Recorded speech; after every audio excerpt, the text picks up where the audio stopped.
Ici, vous ne trouverez ni pesticides, ni engrais chimiques. Ils ne sont plus disponibles dans cette enseigne depuis 2008. Cette année-là, et sur cette famille de produits, la marque a enregistré une baisse de chiffre d'affaires de plus de 2 millions d'euros. C'était un pari, mais il y avait des convictions réelles et sincères de la part de la direction de l'entreprise. C'était évident qu'il faut aujourd'hui, pour manger sain, il faut jardiner naturel, il faut faire son potager naturel, il faut que l'agriculture parte vers l'agriculture biologique et la permaculture.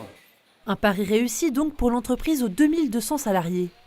Ses dirigeants ont remplacé ces pesticides par près de 800 solutions alternatives qui permettent de jardiner au naturel. On ne s'est pas posé la question de savoir est-ce que les clients allaient être réceptifs ou pas. On était tellement convaincus qu'il fallait emmener les citoyens vers le jardinage naturel, vers le potager biologique, qu'on a, je dirais, tout naturellement fait le pas. Là aussi, c'est un pari. La loi Labbé, qui interdit la vente en libre service des pesticides, est en vigueur depuis le 1er janvier 2017.